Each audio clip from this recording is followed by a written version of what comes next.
In the previous image, we saw an angle formed by the horizontal line and a line of sight above the horizontal line, and it is called the angle of elevation.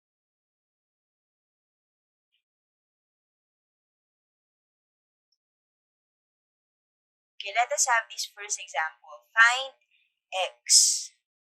In this figure, we see two angles of elevation, 25 degrees, whose line of sight points to the lower level of this tower, and the second is 40 degrees, which points to the upper level of the tower. We need to find the distance from the lower level to the upper level. So from the figure, we have to get our given. So we have 87 feet, which is the side adjacent to our angle of elevation, and we have the tower, which is opposite to our angle of elevation.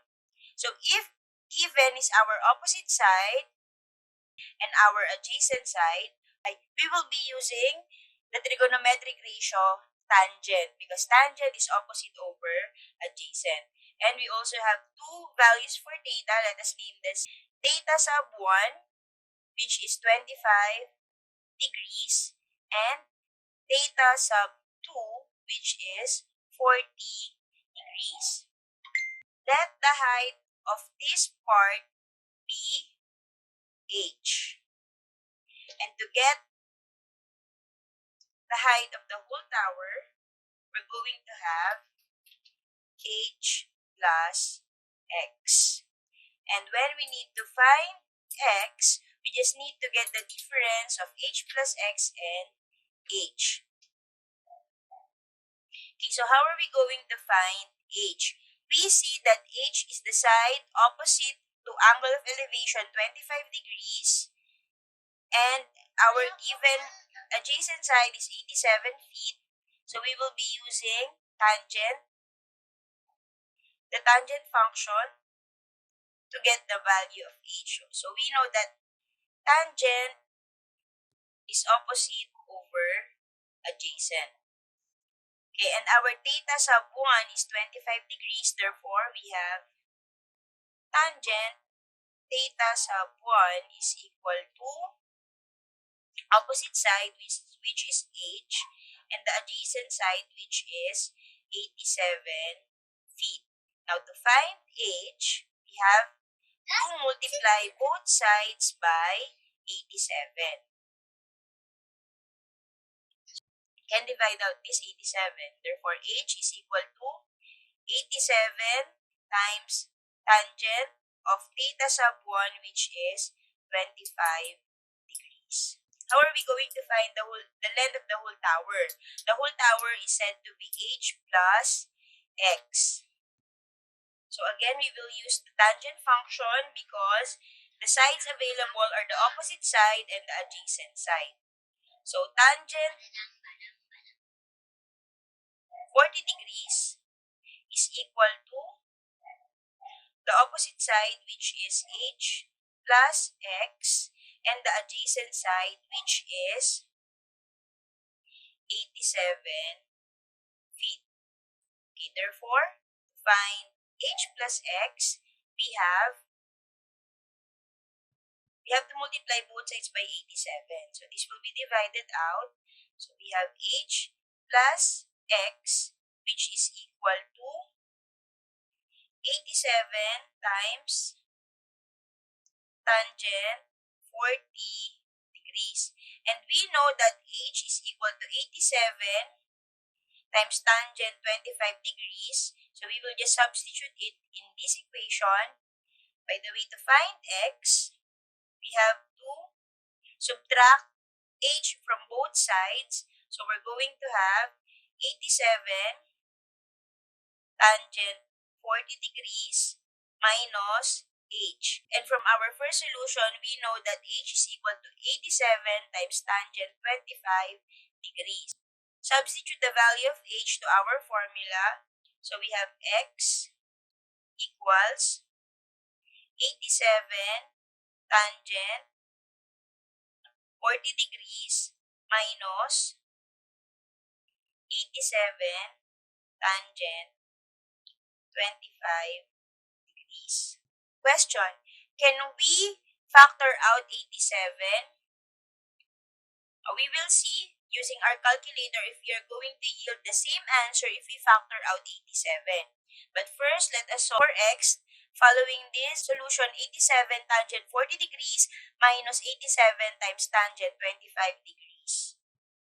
Okay, let us input the values in our calculator. So x is equal to 87 times tangent 40 degrees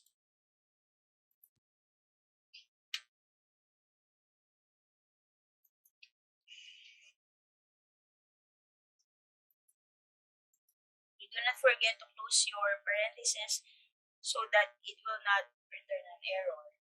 Minus 87 times tangent 25 degrees.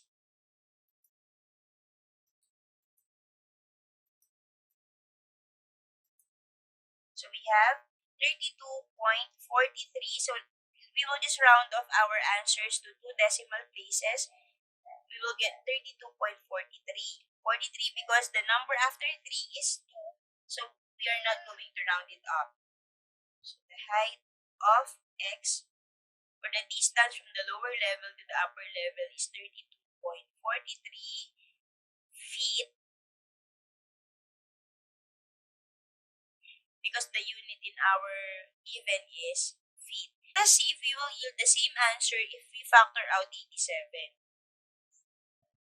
So let's have 87 times the difference between tangent 40 and tangent 25. So we get the same answer. That's still 32.43 feet. Now let us move to our next example. So from an observer's point of view,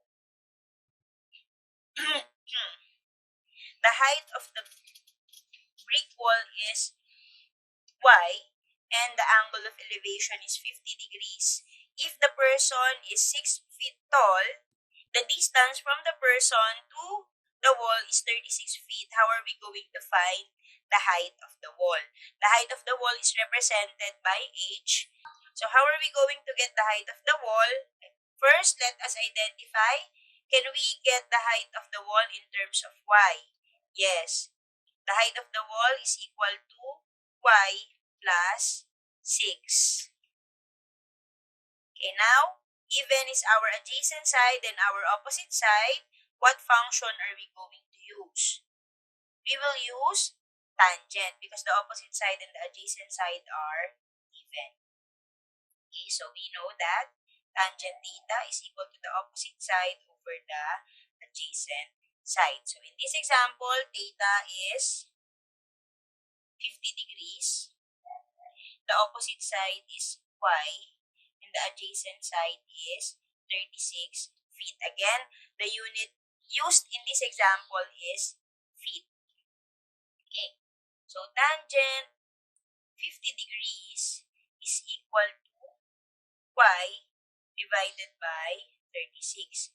We need to find the value of y, therefore we have to multiply both sides by 36 so we can isolate y. So since both are 36, we can divide out the 36 here, giving us 36 times tangent 50 degrees is equal to y, or y is equal to 36 times tangent 50 degrees. So that's easy. And h is equal to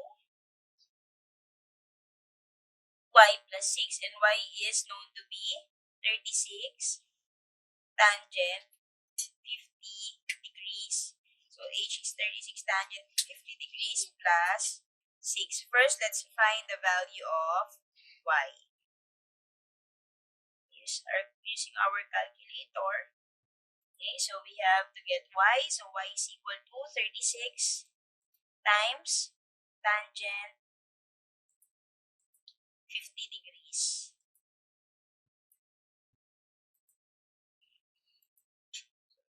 Y is 42.90 is equal to 42.90 feet, and h is 42.90 plus 6, giving us 48.90 feet. Let's now move to the other angle. So if the angle of elevation pertains to the angle formed from the horizontal with the line of sight above the horizontal, the other angle this time is below the horizontal. The line of sight is below the horizontal, and it is called the angle of depression. Okay, example. In a watchtower, the observer or the officer looks at the person in green, and the angle of depression is 40 degrees. If the height of the watchtower is 45 feet, how far is the person in green to the watchtower? If you remember, if two parallel lines are cut by a transversal, alternate interior angles are congruent. So, is it right to say that the angle of depression that is 40 degrees is also the same as the angle of depression if the point is the foot of this man?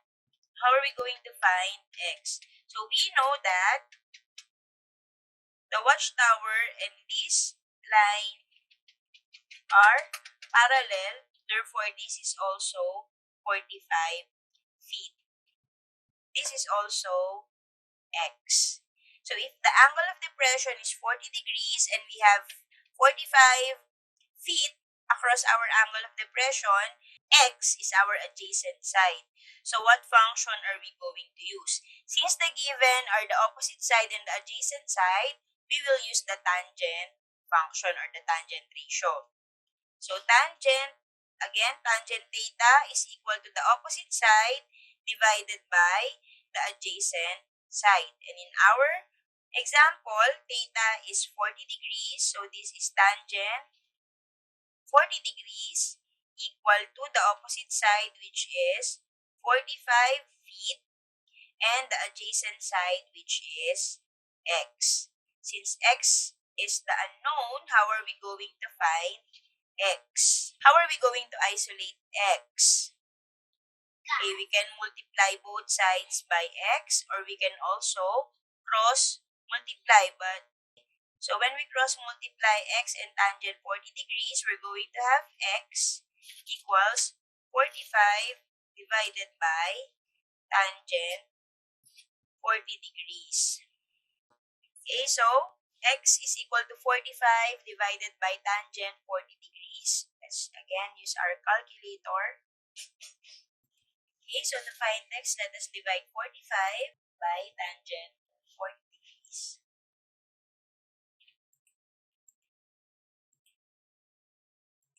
Okay, so x is 53.63 feet. Next question. An observer watches a speedboat 35 meters across from the lighthouse. If the angle of depression is 27 degrees, how far is the speedboat from the observer? So our horizontal line is parallel to the horizontal distance from the lighthouse to the speedboat. This is also 35 meters. And the angle of depression is 27 degrees. Okay, our given are theta, which is 27 degrees, and the side adjacent theta is 35 meters, and our hypotenuse is d. Now, from our given, what function are we going to use? Are we going to use sine, cosine, or tangent? Okay, since the given are the adjacent side and the hypotenuse, we will use the cosine function. So, cosine theta is equal to adjacent side divided by the hypotenuse. Okay, so we have cosine 27 degrees is equal to the adjacent side of 35 meters divided by the hypotenuse of D. Now we are looking for D, so we have to isolate D on the other side by multiplying both sides by D over cosine 27 degrees. D over cosine 27 degrees times cosine 27 degrees gives us D, and 35 over D times D over cosine 27 degrees gives us 35 divided by cosine 27 degrees. So again, using our calculator, we can find the value of D by dividing 35 to the value of cosine 27 degrees. 35 divided by cosine.